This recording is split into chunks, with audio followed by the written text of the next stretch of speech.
बच्चों ध्यान रखना, welcome back in the next class of our Prahar batch the 30 day attacks. और अटैक पे अटैक करते चले जा रहे हैं, बस कभी कभी कुछ फुस्सी बम निकल जाते हैं, जैसे हमारी इकोनॉमिक्स वाली क्लास चली गई थोड़ा बहुत, लेकिन उसको दोबारा से रिवाइंड एंड रीटेक करेंगे हम लोग, ठीक है। लेकिन बच्चों ध्यान रखिएगा इस चीज़ का कि आज की क्लास में हम लोग करने वाले हैं अपने बिजनेस ट्रेड एंड कॉमर्स को, that means our chapter number 1 of business studies irrespective of any board, चाहे सीबीएसई हो, आईएससी हो या फिर हो यूपी, ये पर्टिकुलर चैप्टर सब में कॉमन है। ये है एक शुभ आरंभ अपने बिजनेस स्टडीज का। और अगर तुम्हें लग रहा है कि बिजनेस स्टडीज तुम्हारी हो जाती है और तुमको बस याद नहीं होती, तो बच्चों ध्यान रखना, यहां से मैं तुम्हारा विजन चेंज करने वाला हूं। यहां से मैं लर्निंग एस्पेक्ट्स पे तुम पे सबसे ज्यादा फोकस रखूंगा। केस स्टडीज को भी सॉल्व करेंगे, हर चैप्टर के एंड में केस स्टडीज भी सॉल्व होंगी, मतलब इस क्लास में नहीं होगी, वो अगली क्लास में होंगी, उसके बाद ही सेकंड चैप्टर पे बढ़ा जाएगा, ठीक है। या फिर 2 चैप्टर के बाद कर लेंगे, क्योंकि हमारा 2 चैप्टर का एक पूरा का पूरा शेड्यूल बना हुआ है, ठीक है।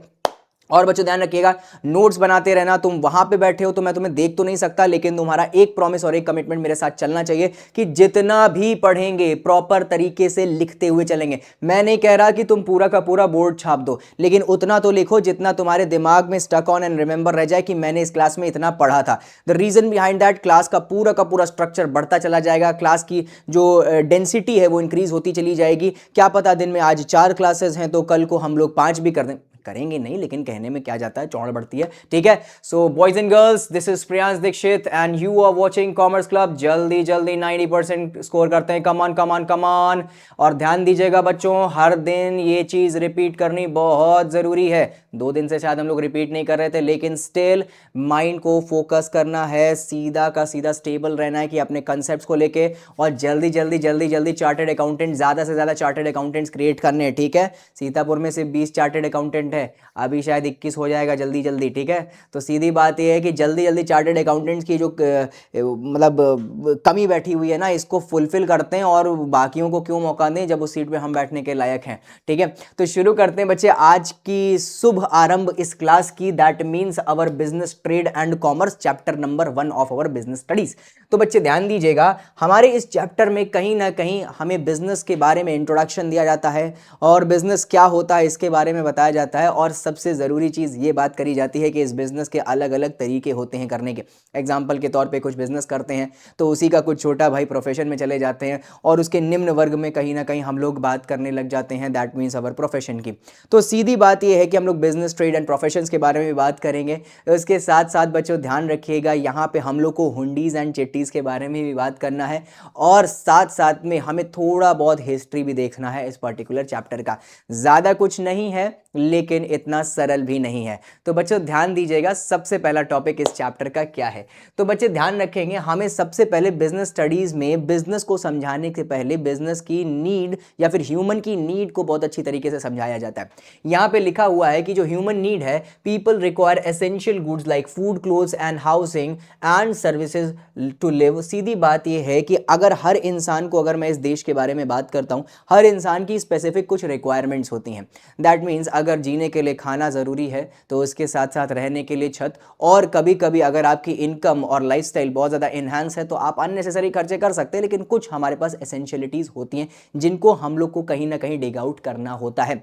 तो सीधी बात यह है कि बिजनेसेस क्या करते हैं, इन्हीं सारी की सारी एसेंशियल चीज़ों में हेल्प करते हैं उन आम लोगों की जो इसके बारे में सीक आउट कर रहे हैं। और बच्चों ध्यान दीजिएगा, यहीं से बनता है हमारा बिजनेस का सबसे पहला मोटिव। उन लोगों की हेल्प करो जिनको कुछ ज़रूरत है, उनको वो चीज़ बेचो और बदले में पैसा कमाओ, और यही सिंपल क्रोनोलॉजी बनती है किसकी बच्चों, बिजनेस की। तो द रोल ऑफ बिजनेस क्या है, business is the type of work where people create, sell and provide these necessities. यही जो लोगों की ज़रूरत है, बिजनेस इन्हीं चीज़ों को बनाते हैं, या तो आउटसोर्स करते हैं या इन सर्विसेज को प्रोवाइड करते हैं उन लोगों को जिनको इनकी जरूरत है।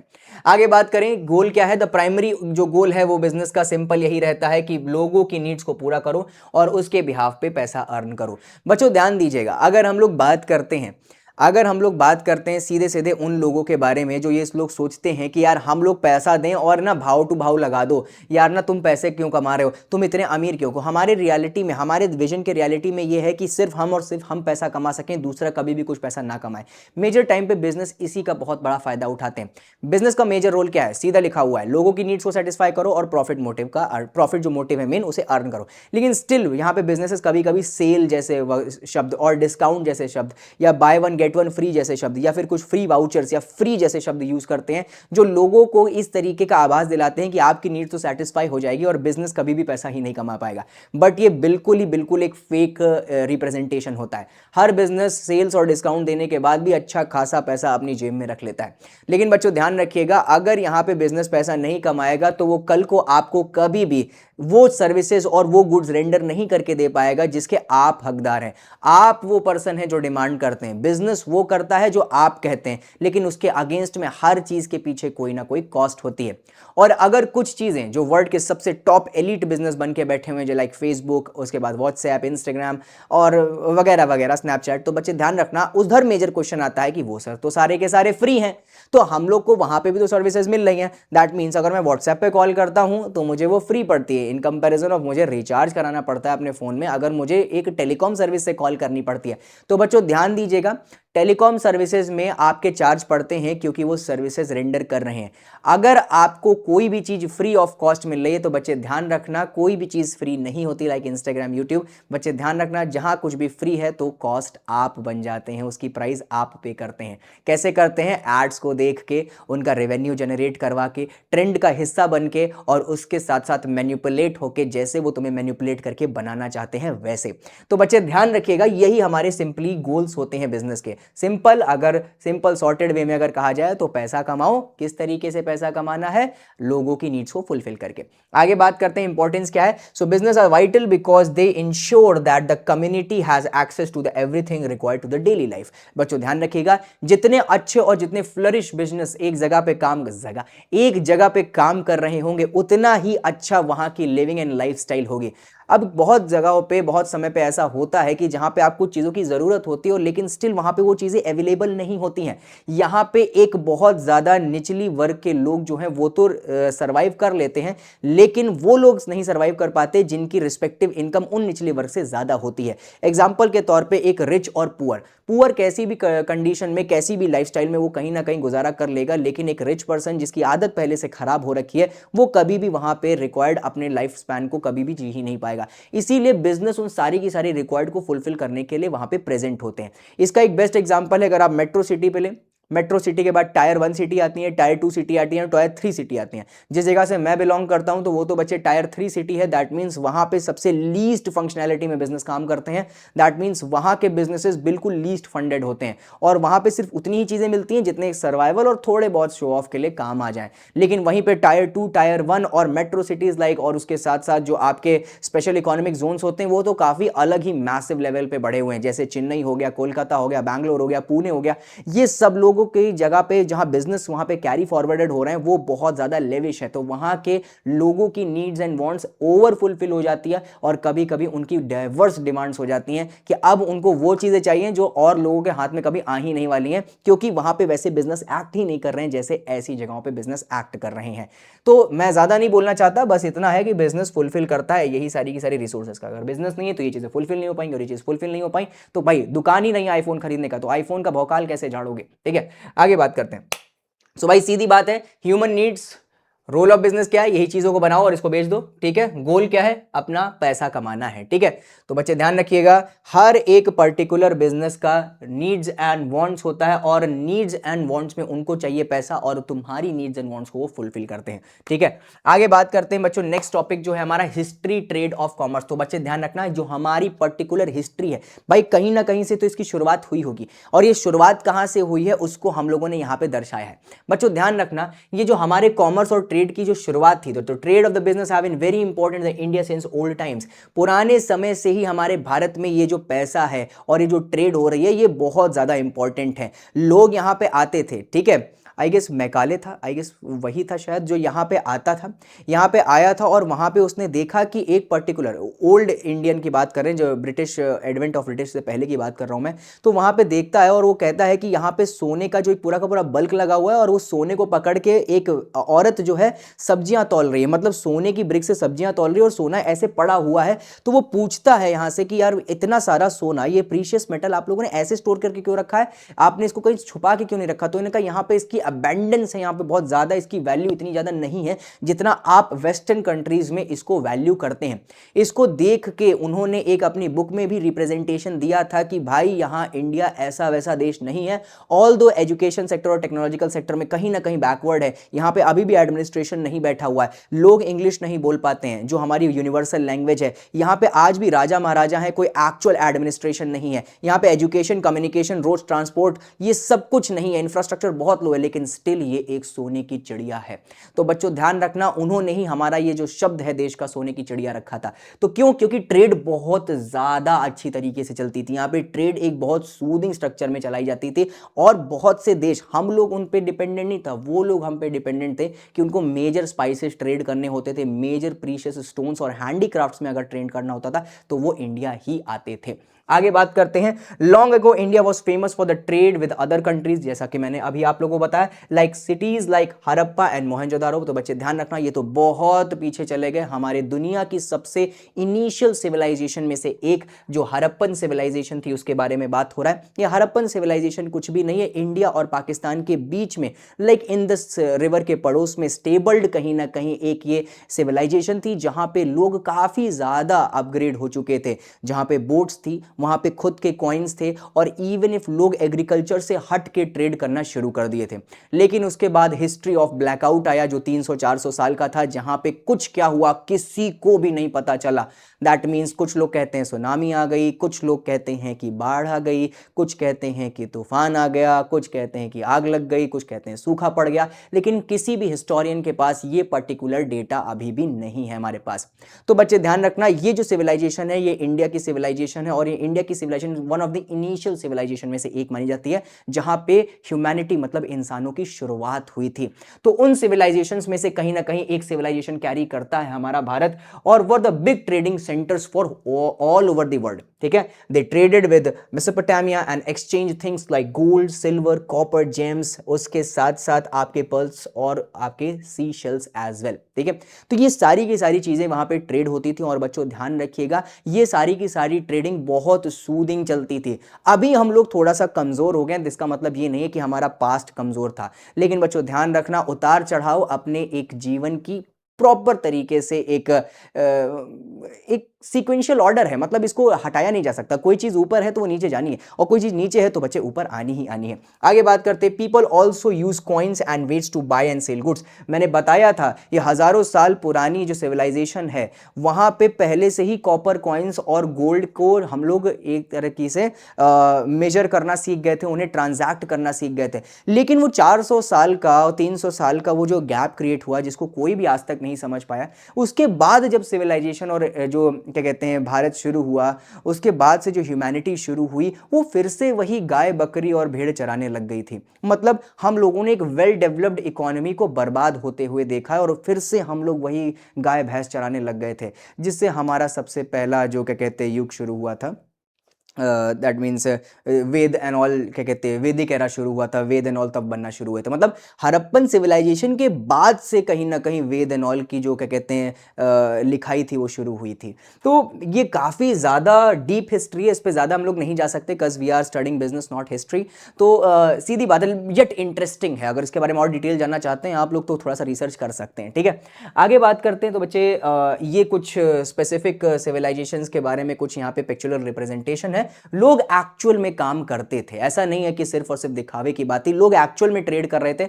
वहां पे हमारे पास सी रूट्स बन गए थे जिसको मेरी टाइम ट्रेड रूट्स कहा जाता है। ठीक है, ये सारे के सारे रूट्स वहां पे एक्चुअली वर्किंग थे, प्रॉपर वर्किंग थे। और बच्चों ध्यान रखना, प्रीशियस मेटल एंड स्टोन्स में हम लोग कहीं ना कहीं ट्रेड करना सीख गए थे।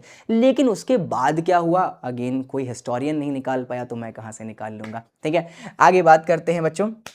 नेक्स्ट है इंडिजिनियस बैंकिंग सिस्टम। अब जहां पे इकोसिस्टम है, जहां पे ट्रेड है, जहां पे करेंसी है, जहां पे प्रीशियस मेटल्स हैं, जहां पे ये सारी की सारी चीजें हैं, तो वहां पे बच्चों ध्यान रखना हमें बैंक भी होने जरूरी होते हैं, क्योंकि इकोसिस्टम के अंदर एक प्रॉपर फाइनेंशियल स्ट्रक्चर चलाने के लिए एक बैंक होना बहुत ज्यादा जरूरी होता है। बैंक्स क्या करते हैं, ये जो फ्लो ऑफ मनी होता है इसको रेगुलेट करते हैं, मॉनिटर करते हैं और इसको कभी कभी कंट्रोल भी करते हैं। ध्यान रखना, ये पैसे का कंट्रोल करना, इस पे टाइम टू टाइम मॉनिटरिंग रखना और इन्हें एडजस्ट करते रहना एक इकोनॉमी के लिए उतना ही जरूरी है जैसे हमारे हार्ट एंड माइंड को अपने ब्लड के प्रेशर को कंट्रोल करना। ये प्रेशर बढ़ जाएगा तो बच्चे ध्यान रखना आपकी नसें भी फट सकती हैं। तो सीधी बात यह है कि इकोनॉमी में अगर ये पैसे का प्रेशर बढ़ जाएगा तो इकोनॉमी पूरी की पूरी बूम होकर फट जाएगी, और ये प्रेशर लो हो गया तो बच्चे लो ब्लड प्रेशर से भी इंसान मारे जाते हैं, वैसे इकोनॉमी भी हमारी मंदी दैट मींस डिफ्लेशन से मर जाएगी।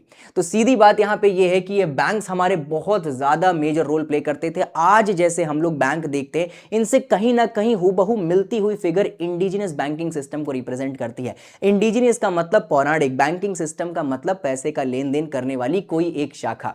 ठीक है, तो यहां पे लिखा हुआ है अ trade group people started using coins made of metal instead of exchanging goods, these made of buying and selling easier. बच्चों ध्यान रखिएगा, बार्टर सिस्टम ऑफ इकोनॉमी को खत्म कर रहा था हमारे इंडिजिनस बैंकिंग सिस्टम ने। ये नियर अबाउट कुछ वेस्टर्न कल्चर से प्रमोटेड बैंकिंग सिस्टम था, हमारे भारत की खुद की एक खोज नहीं है कि उसने बैंक बनाई। ये आपकी जो वेस्टर्न कंट्रीज हैं उनसे एडॉप्टेड एक पूरा का पूरा एडमिनिस्ट्रेशन है जिसपे हम लोगों ने बिल्डअप किया था। इसने हमारी इकोनॉमी को बूस्ट किया किस तरीके से कि जो आपका पूरा का पूरा बार्टर सिस्टम था, सी टू सी इकोनॉमी जिसको कमोडिटी टू कमोडिटी इकोनॉमी कहा जाता है, उसे हटाया था। लोग पहले सामान के बदले सामान ले लेते जिससे कोई कंपटीशन क्रिएट नहीं होता था, लोगों के मन में लालच नहीं आता था और वो नए इनोवेशंस और इन्वेंशंस नहीं करते थे, जिसकी वजह से उनके मन में लालच डालने के लिए हम लोगों ने करेंसी को इन्वेंट किया और उसे रेगुलेट करने के लिए बैंकिंग को इन्वेस्ट किया। ठीक है, India also started its own banking system, अपना बैंकिंग सिस्टम शुरू किया और लोग अपनी पेपर करेंसीज को यूज करने लगे जिनको हम लोगों ने नाम दिया हुंडीज एंड चिट्टीज। ध्यान रखिएगा, हुंडीज एंड चिट्टीज बहुत सिंपल होती हैं। दैट मींस जैसे आज जो हम लोग कॉन्ट्रैक्चुअल यूज करते हैं, स्टैम्प पेपर यूज करते हैं, बिल्स ऑफ एक्सचेंज यूज करते हैं, उनसे कहीं ना कहीं सिमिलैरिटी में रहती थी हुंडीज एंड चिट्टीज। मतलब सिंपल, मतलब पूरा फंक्शनिंग वैसा ही होता था। बस ध्यान रखिएगा, ये पेपर इतने ज्यादा स्ट्रांग नहीं होते थे जितने आज हम लोग ई कॉमर्स में देख रहे हैं, आज क्विक कॉमर्स में दे रहे हैं, एफएमसीजीज में देख रहे हैं। ये जो पेपरलेस करेंसी जा रही है, पहले पेपर और उस समय के पेपर की क्वालिटी भी इतनी अच्छी नहीं होती थी, तो ये इनका दिक्कत ये होता था, कभी खो जाते थे, कभी डैमेज हो जाते थे और कभी कभी तो इनको मिस मैनिपुलेट भी कर लिया जाता था, इनके डुप्लीकेट बना के सर्कुलेट कर दिया जाता था। तो इसके कुछ ड्रॉबैक्स थे, लेकिन स्टिल लोग इन पे ट्रस्ट करते थे और इसी तरीके से हमारी इंडिजिनस बैंकिंग सिस्टम चलती थी with the help of hundis and chittis. ध्यान रखिएगा, send to receive money safely, पैसे का लेन देन इससे बहुत सेफली हो जाता था। और ध्यान रखिएगा, these were like early forms of cheques and helps to trade business easier. बच्चे ध्यान रखना, ये अर्ली फॉर्म ऑफ चेक्स हैं, बिल्स रिसीवेबल हैं, ड्राफ्ट्स हैं, जिनकी हेल्प से हम लोग ये प्रॉमिस करते थे कि मैं एक पर्टिकुलर सेलर को दूसरे पर्टिकुलर सेलर से इतना पैसा देना चाहता हूं। आई होप तुमको ये इंडिजिनस बैंकिंग सिस्टम का मतलब प्रॉपर तरीके से समझ आ गया। ठीक है, अब आगे बात करते हैं जो हमारा नेक्स्ट टॉपिक है, एक पिक्चरल रिप्रेजेंटेशन है कि किस तरीके से लोग अपने बिजनेस को, मेटल्स एंड कॉइन्स को हुंडीज में पहले कन्वर्ट करवाते थे। दैट मीन्स पहले उसको लिखवा लिया जाता था, इतना इतना पैसा मैंने जमा किया और मैं इसको ट्रेड करना चाह रहा हूँ। इतना सारा पैसा एक साथ बल्क में कैरी करना भी तो एक बहुत टफ जॉब है, तो उसको पेपर पे लिखवा लिया जाता था, मेरी हुंडीज में इतना इतना इतना पैसा है और मैं उसे पे कर रहा हूँ इसको। तो एक पर्टिकुलर बैंक जो होता था वो उसको उतने पैसे दे देता था और उसके अकाउंट से, मतलब जैसे हम लोग का अभी इलेक्ट्रॉनिक फॉर्म में चल रहा है सब, पहले वो पेपर फॉर्म में ऐसा चलता था। ठीक है, आगे बात करते हैं।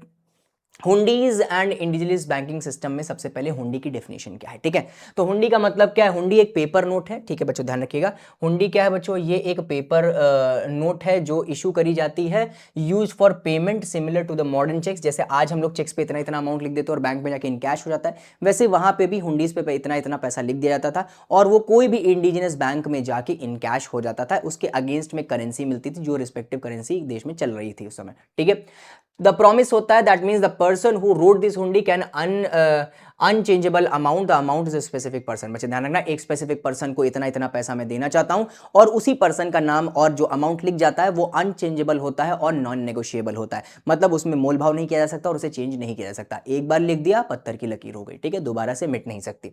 आगे ट्रांसफरेबिलिटी क्या है? Hundis could be passed through other and receive the payment. ये हुंडी किसी और को दे दी जाती थी और वो जाता था बैंक से इन कैश करवा लेता था, तो दैट मींस एक mode of transfer of payment की तरह ये यूज होती थी। इंडिजिनस बैंकिंग क्या है? The traditional Indian system where wealthy individuals gave loans to the traders of the local and international trade। बच्चों ध्यान रखना, ये उन महारथी लोगों के लिए है, वो उन बड़े लोगों के लिए, उन बड़े बिजनेस पर्सन के लिए जो छोटे मोटे बिजनेस पर्सन को लोन देते थे। इन बैंक्स में वो इन्वेस्ट करते थे, पैसा अपना सेफगार्ड रखते थे और इंटरनेशनल ट्रेड में वो खुद के लिए हेल्प लेते थे। ये इंडिजिनस बैंकिंग सिस्टम है। रोल क्या था यहाँ पे बच्चे ध्यान रखना सीट्स का? These bankers acts as a safe keepers of the golds and and silver, बच्चे ध्यान रखना, and provide loans functioning much like a modern bank. Same जैसे आज के बैंक्स हैं, डिपॉजिट लेते हैं और लोन को ग्रांट करते हैं, वैसे ये लोग भी क्या करते थे, डिपॉजिट्स लेते थे अलग अलग लोगों से और अलग अलग लोगों को लोन ग्रांट्स करते थे। ठीक है बच्चों, ध्यान रखना, एक बिजनेस की वर्किंग एंड फंक्शनिंग तभी चल सकती है जब लोग उसमें इन्वेस्ट करें इन फॉर्म ऑफ सेविंग, और उन्हीं सेविंग को बैंक दूसरे लोगों को लोन्स के फॉर्म में दे पाए, जिससे बैंक क्या कमाता है, इंटरेस्ट कमाता है और उससे वो अपनी रोजी रोटी कमाता है। तो बैंक को कोई फायदा नहीं है कि तुम सेविंग्स करो, बैंक को सिर्फ इससे फायदा है कि तुम्हारी सेविंग को और वो दूसरे जगह पे चैनलाइज करे और उससे वो इंटरेस्ट मतलब ब्याज कमाए। तो इंडिजिनस टाइप पे भी यही सब चलता था, आज भी यही सब चल रहा है। ठीक है, आगे बात करते हैं बच्चों। तो नेक्स्ट टॉपिक क्या है, तो वही हमारे हुंडी की डेफिनेशन है प्रॉपर तरीके से। और बच्चों ध्यान रखना, ये हमारे ट्रांसफरेबिलिटी में काम आता था, एक इंसान दूसरे इंसान को देता था और पेमेंट ट्रांसफर हो जाता था, और ये इंडिजिनस बैंकिंग का एक मेजर फंडामेंटल रोल था। ठीक है, यहाँ पे बड़े बड़े लोग इन्वेस्ट करते थे और इधर लोगों को लोन भी मिलता था। ठीक है, आगे बात करते हैं तो बच्चे नेक्स्ट हमारा क्या है टॉपिक, टाइप्स ऑफ हुंडीज क्या है। Hundis were traditionally Indian credit instruments used to transfer money, get loans and secure trade across the long distance safely. वही चीज जो मैंने पहले बताई थी, या तो लोन देने के लिए काम आता है और कभी कभी इतना पैसा एक साथ कैरी नहीं हो सकता तो उनको हुंडीज में कन्वर्ट करा लिया जाता था। इट वॉज जस्ट लाइक कि 25,000 ले जाना नॉट गुड कि आप 25,000 का चेक ले जाएं, वो ज्यादा सेफ होगा। ठीक है, तो सेम वैसे भी ये भी काम करता था। अब इसके पार्ट है, जैसे हमारे पास दर्शनी हुंडी है, उसके बाद हमारे पास मुद्दती हुंडी है जिसको मैदी हुंडी बोलते हैं, मैदी। ओके, उसके बाद बच्चों ध्यान रखिएगा, इसके बाद हमारे पास सहयोग हुंडी है, उसके बाद जोखमी हुंडी है, उसके बाद हमारे पास नम जोग हुंडी है, उसके बाद धनी जोग हुंडी है, और आई गेस इसके बाद खत्म हो जाता है। इसके बाद बिजनेस का मेन जो प्रोस्पेक्ट है वो शुरू हो जाता है। तो मेजर टाइप पे हम लोग इस चीज को छोड़ देते हैं, हुंडीज के टाइप्स को नहीं समझते और हमेशा एक क्वेश्चन मार्क रह जाता है कि ये साला हुंडीज थी क्या। ठीक है, तो आज समझ लेते हैं हुंडीज को प्रॉपर स्क्रैच से टॉप तक का, जैसे कभी भी क्वेश्चन बन जाए, नहीं बनता है मेजर टाइम पे नहीं बनता है, लेकिन कभी भी बन जाए तो हम लोग को कोई भी डाउट्स ना हो। ठीक है, तो देख लेते हैं बच्चे यहाँ पे दर्शनी हुंडी क्या होती है। तो दर्शनी हुंडी का मतलब है this type of hundi has to paid immediately when shown the person who had to pay, it means pay when seen. Example, if the trader showed the hundi to the banker, the bank had to pay money right away. मान के चलिए कि आपके किसी friend ने आपको payment किया है, कैश के फॉर्म में ना करते हुए आपने हुंडीज के फॉर्म में पेमेंट लिया है। अब वो हुंडीज आप मुझे ट्रांसफर करते हुए आके, और मैं एक इंडिजिनस बैंक हूं, मैं अगर आपके पास में देखता हूं दर्शनी हुंडी, दर्शनी का मतलब दर्शन करते वक्त ही पैसा दे दो, जैसे इस दर्शनी हुंडी का दर्शन हुआ मेरे पे, मैंने तुरंत अपने बैंक के खाते से पैसा निकाल के तुम्हें दे दिया। दर्शनी हुंडी का मतलब क्या हुआ, पे व्हेन सीन, मतलब दर्शनी का दर्शन से, हिंदी से शब्द आया दर्शन से। ठीक है, कि आप जैसे ही देखो उसे तुरंत पेमेंट मिल सकता है, इंस्टेंट कैशेबल चेक है ये। ठीक है, उसके बाद बात करते हैं तो बच्चे मुद्दती हुंडी। तो यहां पे क्या है, this hundi was paid after some time, like after 30 days और 60 days, it means pay after the fixed time. मतलब आपके पास अगर मुद्दती हुंडी है, कुछ थोड़ा सा समय ये लोग मांगते हैं, उसके समय के बाद आपको पेमेंट मिलता है। मतलब मान के चलिए कि आप इंडिजिनस बैंक हूं मैं, और आप मेरे पास मुद्दती हुंडी लेके आए, तो मैं कहूंगा ठीक है भाई आपके पास मुद्दती हुंडी है, तो आपको नियर अबाउट 25 दिन के पास पैसा दे सकता हूं, 30 दिन के बाद दे सकता हूं, या फिर क्या पता 2 महीने बाद भी पैसा आ सकता है। ठीक है, तो ये some quite of like marketable securities की तरह ये काम करते हैं। जैसे आज हम लोग पैसा इन कैश कराएं और 30 दिन 50 दिन के बाद हमारे पास पैसा है, वो LIC वाला पैसा जो मर मर के आता है हमारे पास। ठीक है, तो सेम वैसे ही हमारे पास मुद्दती हुंडी का भी पैसा आता था। ठीक है, पैसा सेफ है, पैसा आएगा लेकिन थोड़े समय के बाद आएगा, लेकिन आएगा तो पूरा आएगा, किस्तों में नहीं आएगा। ठीक है, आगे बात करते हैं। तो दिस इज अवर दर्शनी हुंडी, तुरंत पैसा मिल गया। और ये हमारी मुद्दती हुंडी कि यहाँ पे देखो टेढ़ी पढ़ा दी क्या कहा भैया, पैसा थोड़ी देर बाद आएगा, है पैसा रखा लेकिन फिर भी देंगे नहीं। दर्शनी हुंडी में तुरंत मिलेगा, मुद्दती हुंडी में तुरंत नहीं मिलेगा। ठीक है, इधर पैसा देंगे, इधर टेढ़ी पढ़ा देंगे तुमको। ठीक है, आगे बात करते हैं नेक्स्ट दर्शनी हुंडी के बाद आगे बात करते हैं अगली है सहयोग हुंडी। ठीक है, सहयोग हुंडी क्या, एक बार क्रॉस चेक कर लेते हैं। तो this hundi was given to a trusted and well known person called Shah. Shah लग गया ना, शाह। ठीक है, तो जैसे वो लोग नहीं होते हैं, आई गेस मेजर लोगों को पता होगा, थोड़ा सा रॉयल नेम दिखाने के लिए, वरुण शाह अली बेग ओके, तो शाह जो लग जाता है ना, शाह का मतलब होता है रॉयल्टी को रिप्रेजेंट करना। तो शाह जोग हुंडी का मतलब क्या हो गया कि शाह का मतलब हो गया रॉयल्टी रिप्रेजेंट कर रहे हैं, और ये ऐसे रेपुटेटेड लोगों के पास होती है जैसे लाइक प्लैटिनम क्रेडिट कार्ड। ठीक है, प्लैटिनम क्रेडिट कार्ड जो होता है, रूबी क्रेडिट कार्ड होता है ना, ये सब जो जिनको मिलते हैं ना, वो एक तरीके का आज मॉडर्न शाह जोग हुंडी है। ठीक है, ये क्या है, the bankers paid only after checking that the person was genuine. अगर आप जेन्युइन है, आपका अच्छा खासा बिजनेस है, आपकी पहुंच है, तभी शाह जोग हुंडी जैसे आपको प्रोस्पेक्ट मिलते हैं। इसके अंदर बच्चों ध्यान रखिएगा, अमाउंट थोड़े से ज्यादा होते हैं, फीचर्स थोड़े से ज्यादा होते हैं। That means example, the banker made sure the the person is coming from collect the money was really the right one. Shahjog hundi ऐसे लोगों के लिए होती है जिसमें पैसा ज्यादा होता है और ये उन लोगों को दी जाती है जो सच में इतने पैसे में डील कर रहे होते हैं। इसके सेफगार्डेड ये था कि अगर शाहजोग हुंडी है और तुम मेरे पास लेके आए और मैं तुम पे देखा ये शक खा रहा हूं यार ये साला 10 करोड़ की चेक अपने पास क्या कर रहा है। आज का मॉडर्न ट्रेडिंग बिजनेस क्या करेगा कि सीधी बात ये है कि तुमने 10 करोड़ का चेक लाया, ठीक है 10 करोड़ तुम्हारे अकाउंट में ट्रांसफर के नहीं, no if and but no question asked आपके अकाउंट में पैसा आ जाएगा। लेकिन उस टाइम पे आपको एक शक होने लग जाता था कि शाहजोग हुंडी आपके पास है तो आपका बैकग्राउंड चेक करते थे लोग कि सच में तुम कोई रॉयल फैमिली से बिलोंग करते हो, और अगर हाँ तो अकाउंट में पैसा आएगा, नहीं तो सीधा महाराज के पास निकलो। ठीक है, जल्दी वहां से हटो। आगे बात करते हैं जोखिमी हुंडी। जोखिमी हुंडी से शब्द ही आ रहा है ना, जोखिम है यहाँ पे। जोखिमी हुंडी क्या है?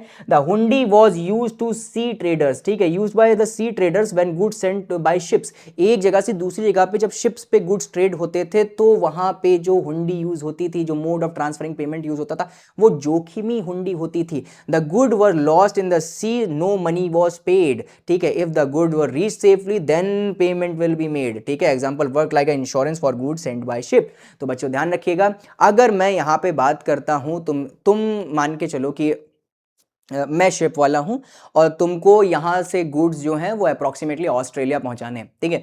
अब मेरे पास शिप है, तुमने कहा कि ठीक है ये मेरे पास गुड्स आ गए हैं, और मैंने कहा भाई ठीक है मुझे पेमेंट दे दो। तो जैसे तुम पेमेंट देने जाओगे तुम मुझे कैश नहीं दोगे, तुमने कहा कि मैंने आपको जोखिमी हुंडी इशू कर दी है। अब जोखिमी हुंडी को मैं पढ़ूंगा कि भाई ये जोखिमी हुंडी क्या होता है, तो मुझे पता चला कि अगर मैंने ऑस्ट्रेलिया तक के goods properly safely without any single scratch पहुंचा दिए तो ये जोखिमी हुंडी इन कैश हो जाएगी। और अगर मैं गलती से अपने काम में निपुण नहीं रह पाता हूं, 100% वर्कआउट नहीं कर पाता है मेरा प्लान, तो बच्चे ध्यान रखना ये जोखिमी हुंडी डिस्ट्रॉय हो जाएगी। अपने आप से डिस्ट्रॉय नहीं हो जाएगी, मतलब बैंक ही आपको पैसा नहीं देगा वहां पे, क्योंकि आपने अपना काम अच्छे से नहीं किया है। तो आई गेस तुमको जोखिमी हुंडी भी समझ आ गई है, ठीक है। सो बच्चों ध्यान रखिएगा, ये है हमारी शाहजोग हुंडी। ये सारे हमको एक जैसे क्यों लगते हैं पता नहीं, ठीक है। तो ये है शाहजोग हुंडी जो रॉयल पर्सनैलिटीज को ही मिलती थी, शाह, ठीक है। उसके बाद बात करते हैं जोखिमी हुंडी। तो ये जोखिमी हुंडी उन लोग को इशू होती थी जो मेरी टाइम ट्रेड रूट्स को यूज करते थे, मतलब सी रूट्स को यूज करते थे। अगर आपने अच्छा काम किया, आपने सारा का सारा सामान पहुंचा दिया, पायरेट्स भी एक मेजर इशू होता था ना, लुट जाती थी शिप्स,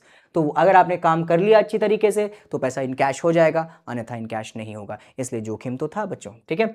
आगे बात करते हैं, दो हुंडीज और बची हैं, काम खत्म हो गया, ठीक है। आगे बात करते हैं नमजोग हुंडी और धनी जोग हुंडी। तो नमजोग हुंडी क्या है? This hundi was made in the name of one person, that person could also give it someone else by writing their name as well, ठीक है। If hundi was of your name you could pass it to your friends by signing it. तो बच्चे ध्यान रखना ये आपके नाम की हुंडी होती है, दैट मींस ये आपका नाम का एक ट्रेडिशनल चेक है जिसको आप किसी और को भी इशू कर सकते हो, बस ध्यान रखना उस फिर आपको अपने नाम हटा के उसका नाम लिखना पड़ेगा। आप साइन भी कर सकते हो, स्टैम्प भी लगा सकते हो, वहां पे लिटरेसी इतनी ज्यादा नहीं थी तो आप थंबप्रिंट भी लगा सकते हो और बच्चे इसको री इशू भी कर सकते हो। तो नमजोग हुंडी का मतलब जहां पे नाम लिखा हो, एक स्पेसिफिक पर्सन का नाम लिखा हो। और बच्चे ध्यान रखना अगर आप इसको किसी और को इशू नहीं करना चाहते और आपके बिहाफ पे इसको कोई और लेके चला गया, रमेश नाम लिखा था, मुकेश लेके चले गए इंडिजिनस बैंक के, भैया रमेश के नाम का पैसा निकाल दो, नमजोग हुंडी लाएं, तो बच्चे ध्यान रैपेट मार के भगा दिया जाएगा, क्योंकि नमजोग हुंडी में वही इनकैश करा सकता है जिसके नाम का वो पर्टिकुलर यूनिट मतलब हुंडी होता है, ठीक है।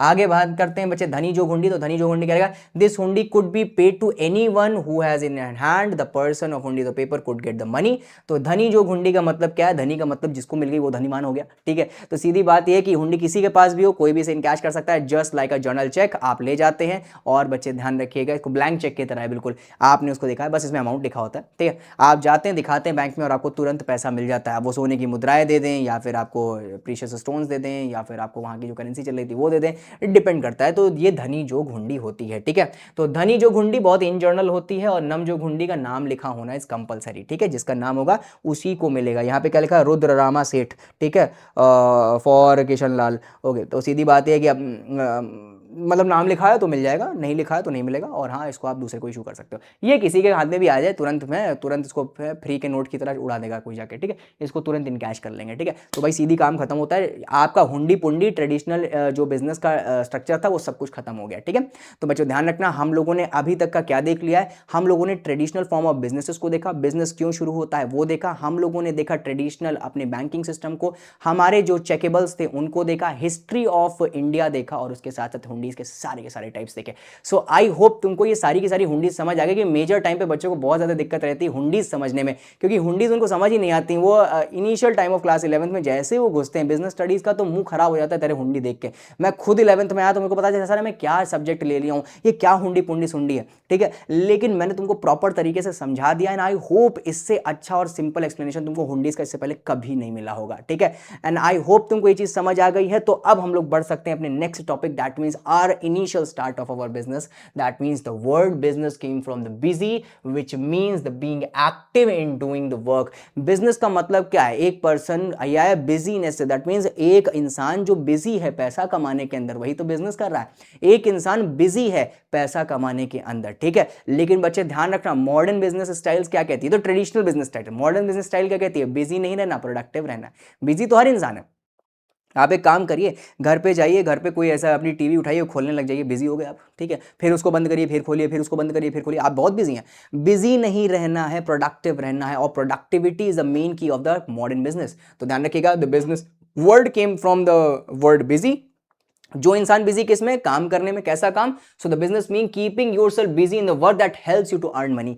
ऐसे काम में बिजी रहना जो आपको पैसा कमाने में हेल्प करे, that particular form of work is called business, ठीक है। आगे बात करते हैं in simple word, business is when people make buy sell goods and services to again and again to earn profit. बच्चे ध्यान रखना, इसमें इंसान गुड्स को प्रोड्यूस करता है, इसमें गुड्स को मैन्युफैक्चर करता है, कभी कभी तो दूसरे से बाय प्रोडक्ट लेके तीसरे को सेल आउट कर देता है, और बच्चों ध्यान रखिएगा इससे वो अपनी अर्निंग एंड अपना घर परिवार चलाता है। इसी को कहते हैं हम लोग बिजनेस, ठीक है। It is not done only once, ये हर दिन होना चाहिए, मतलब एक single transaction can't be considered as a business. ये हर दिन हर वक्त चलते रहना चाहिए। आजकल तो बिजनेस 24/7 आउट ऑफ वर्किंग है। और अगर आप लोग देखें क्विक कॉमर्स जैसे जो हमारे बिजनेस है लाइक ब्लिंकिट हो, तो रात के 2-2 बजे तक खुले रहते हैं और 2 बजे के बाद बंद होते हैं और सुबह 6 बजे फिर खुल जाते हैं। तो सीधी बात, और कुछ मेट्रो सिटीज में तो 24/7 आवर्स भी ओपन है यहाँ पे। तो सीधी बात यहाँ पे क्या है बच्चों की, यहाँ पे बिजनेसेस जो होते हैं वो पर डे चलने चाहिए और हर वक्त एक्टिव रहने चाहिए उन लोगों के लिए जिन लोगों को इस बिजनेस की जरूरत है, जिनकी ये लोग वांट्स फुलफिल कर रहे हैं, जिनसे ये लोग पैसा कमा रहे हैं, ठीक है।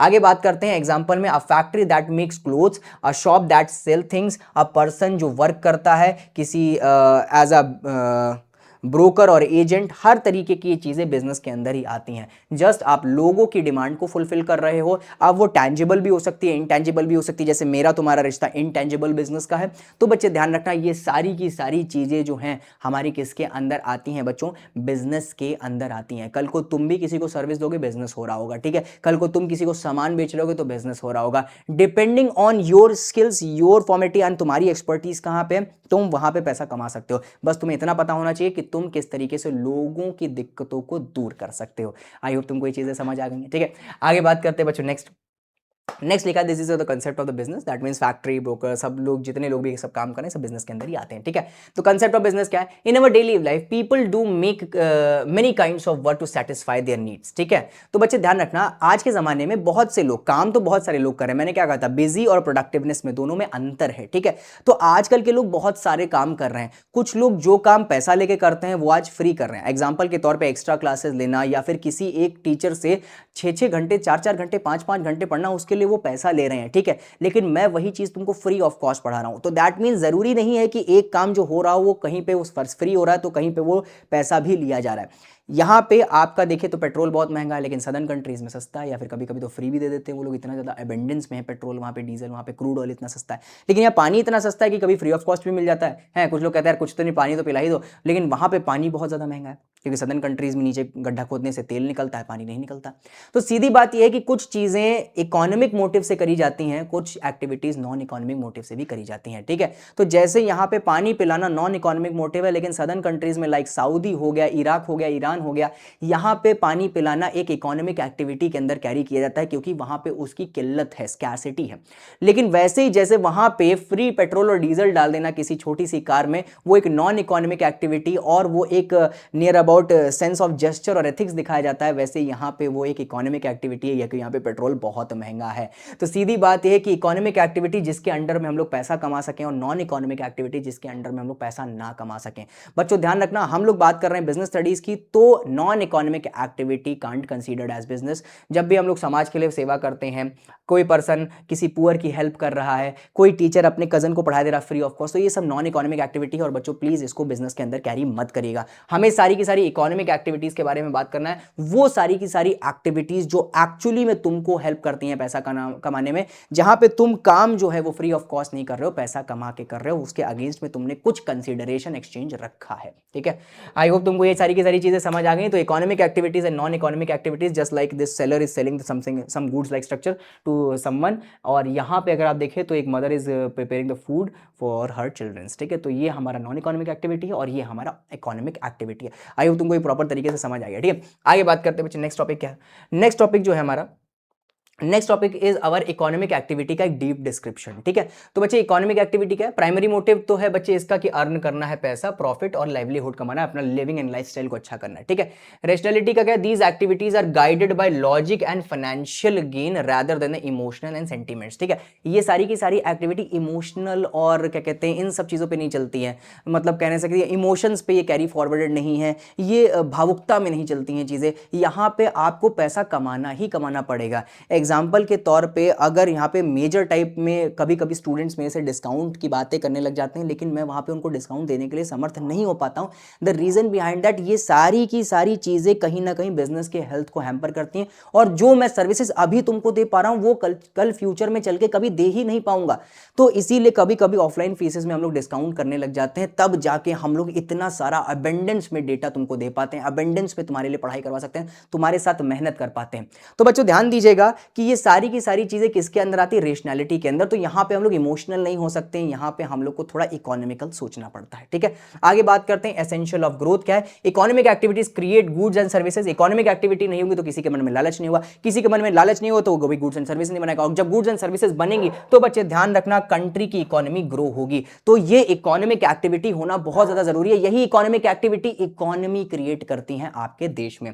आगे क्या है? लीगल एंड रेगुलर होना चाहिए। बच्चे ध्यान रखना, कोई भी बिजनेस यहां पे अगर आप कर रहे हैं वो अगर इलीगल है, मतलब सरकार ने मना करके रखा है, भगवान मेरे कुत्ते भौंक रहे हैं, रियली सॉरी, अगर सरकार ने मना कर रखा है कि ये सारी की सारी चीजें गुड्स, ये सारे ट्रेड नहीं हो सकते हैं, तो बच्चों ध्यान रखना ये बिजनेस के अंदर कैरी नहीं किया जाएगा, इसको इलीगैलिटी, और बच्चों ध्यान रखना कभी कभी तो तस्करी के अंदर भी काउंट किया जाता है। लेकिन वहीं पे बात करते हैं, अगर आपको बिजनेस करना है तो वो नियर अबाउट 110% लीगल होना चाहिए, उसमें 1% की भी इलीगैलिटी नहीं होनी चाहिए, और रेगुलर होना चाहिए। नहीं कि एक दिन बिजनेस कर लिया, 2 दिन कर लिया, उसके बाद खत्म कर दिया, ये रेगुलर बेसिस पे चलना चाहिए। ऐसा नहीं है कि आप लोग इसको इरेगुलरिटी में करें, आज कर लिया बाद में 10 दिन बाद देख लेंगे, मैंने तुमको आज पढ़ा दिया फिर कब 20 दिन बाद आना, चलो हटो।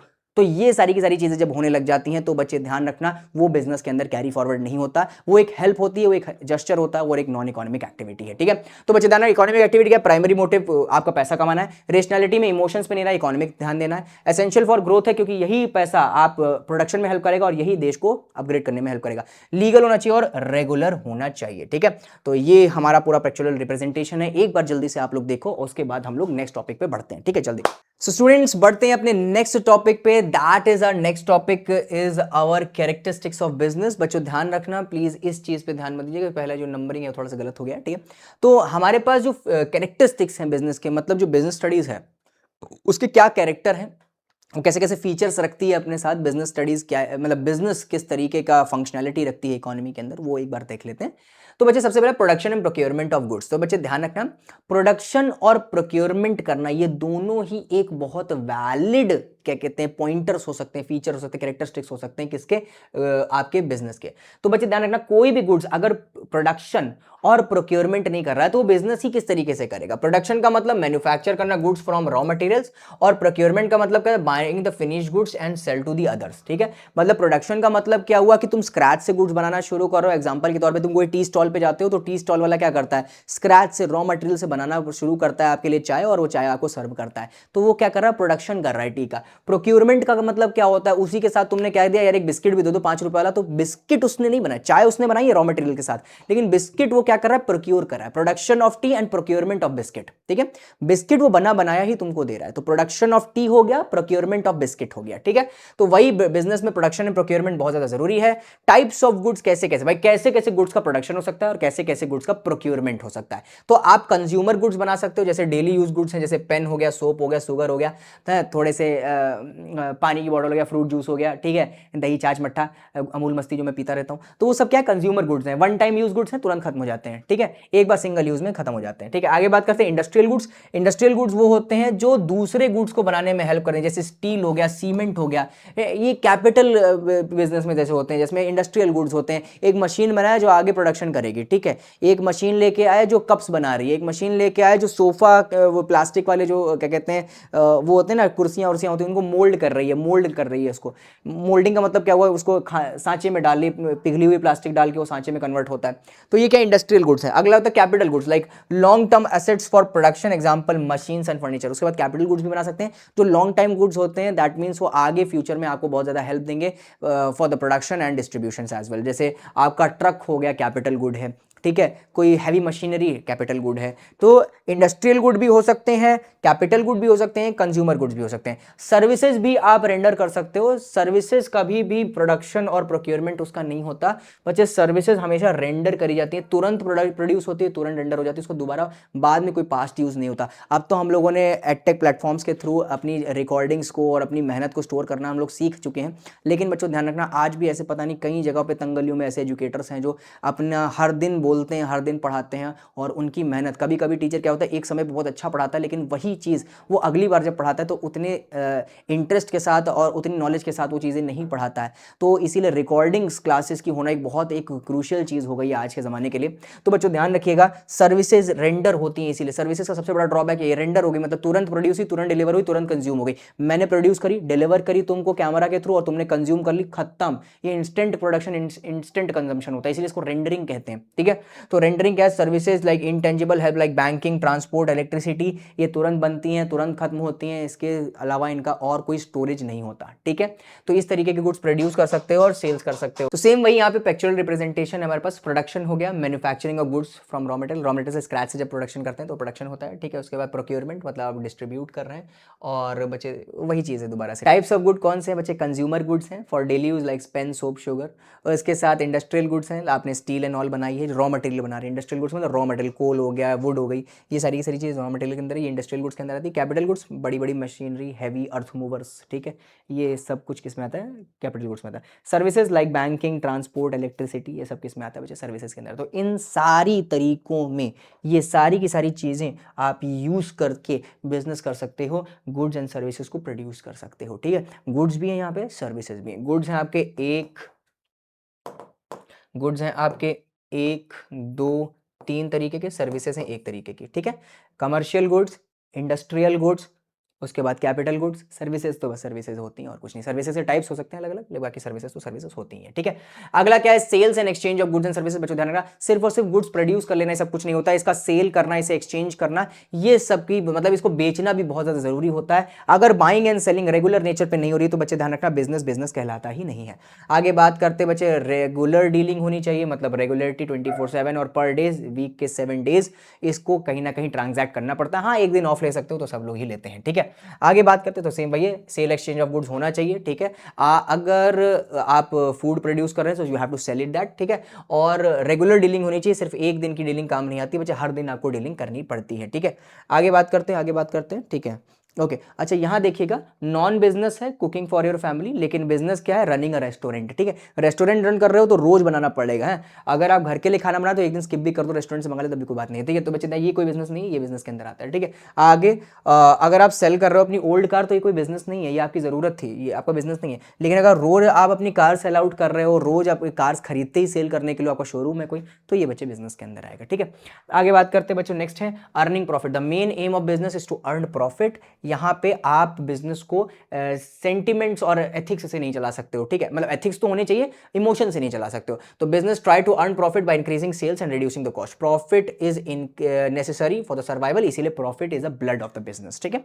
आगे बात करते हैं बच्चे अनसर्टिनिटी ऑफ रिटर्न्स। यहाँ पे रिटर्न्स की अनसर्टिनिटी होती है। अनसर्टिनिटी ऑफ रिटर्न का मतलब क्या है कि जरूरी नहीं है कि प्रॉफिट गारंटीड आपको मिले, कभी प्रॉफिट होगा तो कभी लॉस भी होंगे। Ups and downs are the law of nature, ठीक है। तो बच्चे ध्यान रखना, अनसर्टिनिटी हमेशा बनी रहती है। इन अनसर्टिनिटीज को कम करना हमारे प्रॉपर मैनेजमेंट का पार्ट है, लेकिन ध्यान रखिएगा ये अनसर्टिनिटी आनी आवश्यक है, इसी से आपका बिजनेस और अच्छे से ग्रो होता है, ठीक है। और लास्ट में एलिमेंट ऑफ रिस्क हमेशा है। तो बच्चे ध्यान रखना, every business has some risk. वो कंपैटिटर्स भी हो सकते हैं, बढ़ती हुई इन्फ्लेशन रेट और गवर्नमेंट के टैक्स रेट भी हो सकते हैं, और कभी कभी कुछ चीज़ों का आउट ऑफ ट्रेंड जाना, जिसको ऑब्सोल्यूशन कहते हैं, वो भी हो सकता है। Risk can happen due to money resources like change in the fashion, fashion ही चेंज हो गया, आप जो प्रोडक्ट बेच रहे थे वो बिकते ही नहीं है। न्यू टेक्नोलॉजी आ गई, एआई आ गई, जिसकी वजह से अब कंटेंट क्रिएटर की बंडा फूड हो गया उसका। आगे बात करते, कंपटीशन बहुत ज़्यादा इंक्रीज हो गया, आग लग गई, थेफ्ट हो गई, एक्सीडेंट हो गया, एम्बेजलमेंट हो गया। एम्बेजलमेंट का मतलब हमने बताया था ना, जर्नल एंट्री वाली क्लास में करा था। क्या होता है एम्बेजलमेंट का मतलब? जब कोई बहुत रेप्यूटेटेड पर्सन जो आपका बहुत हितकारी था, उसने आपको धोखा दे दिया, या फिर उसने आपके यहाँ चोरी या फिर लॉस करवा दिया, ठीक है। नेचुरल डिजास्टर हो सकता है, कोविड-19 आया था, ठीक है। तुमको लग रहा है कोविड-19 खत्म 1 2 3, ये आपका कितना हुआ, 7 साल हो चुके हैं कोविड को, भाई साहब 7 साल हो गए कोविड को, पता भी नहीं चला। और businessman must be ready for to face these risk, ठीक है। एक बिजनेस पर्सन को रेडी रहना चाहिए इन सारे के सारे रिस्क को हैंडल करने के लिए, ठीक है। तो बच्चे ध्यान रखना, earning profit is a major factor. उसके बाद लॉसेस के लिए रेडी रहो, कभी कभी लॉस भी होगा तो कभी प्रॉफिट भी होगा, और रिस्क हमेशा रहता है। जैसे आप लोगों को पता होगा, आप लोगों को नहीं पता मैं बता दूं, और मेरा फेवरेट गेम है, मैं तुम लोग को दिखाता हूँ। These two are my favourite games, ये दिखाता हूँ। These two are my favourite games, ये दो मेरे फेवरेट गेम्स हैं, ठीक है। एक हो गया ये GTA 5, इट्स माई फेवरेट, ये ऑल टाइम फेवरेट है मेरा। And this is last of us part 2, this is my, actually बहुत अच्छी स्टोरी है, और बड़ी बड़ी हॉलीवुड फिल्म्स को इसने बीट आउट किया है, ठीक है। इसकी तुम लोग वेब सीरीज़ भी देख सकते हो। तो इसके लिए मेजरली लोग जानते हो कि GTA 5 GTA 6 आ रहा है, ठीक है, और नियर अबाउट 2 बुर्ज खलीफा के बराबर उसमें पैसा लगा हुआ है उसको बनाने के लिए। और अभी रिसेंट में ही उनके स्टूडियो में ब्लास्ट हो गया, रिसेंट में कल ही या फिर परसों ही उनके स्टूडियो में ब्लास्ट हो गया। तो अब शायद और वो डिले हो जाए, अभी वो रिसेंटली डिले हुआ था, अभी फिर वो डिले हो सकता है। तो सीधी क्या है कि यार एलिमेंट ऑफ रिस्क तो रहता है, आग लग जाना, फट जाना, बड़ी बड़ी कंपनियां फट जा रही हैं भाई ठीक है। इनसे बड़ी कंपनी का, रॉकस्टार से बड़ी ये आपका टेक टू इंटरेक्टिव, इनसे बड़ी कोई कंपनी नहीं है यार, ये सब बहुत हैवी इन्वेस्टमेंट्स के साथ ये जो कहते हैं प्रोडक्शन कर रहे हैं।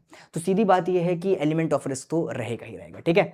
एंड बच्चों ध्यान दीजिएगा, इसके बाद का जो पार्ट है वो हम लोग का नेक्स्ट क्लास में ही हो सकता है। द रीज़न बिहाइंड दैट, थोड़ा सा टाइम की लिमिटेशंस भी हैं, और उसके साथ साथ एक साथ इतना पढ़ाना, it's quite a difficult task. मैं चाहूँ तो तुम्हें थोड़ा और देर वेट करवा सकता हूँ, लेकिन it's not good, offline classes को भी कैरी करना है। तब तक के लिए बच्चों बहुत सारा प्यार और धन्यवाद।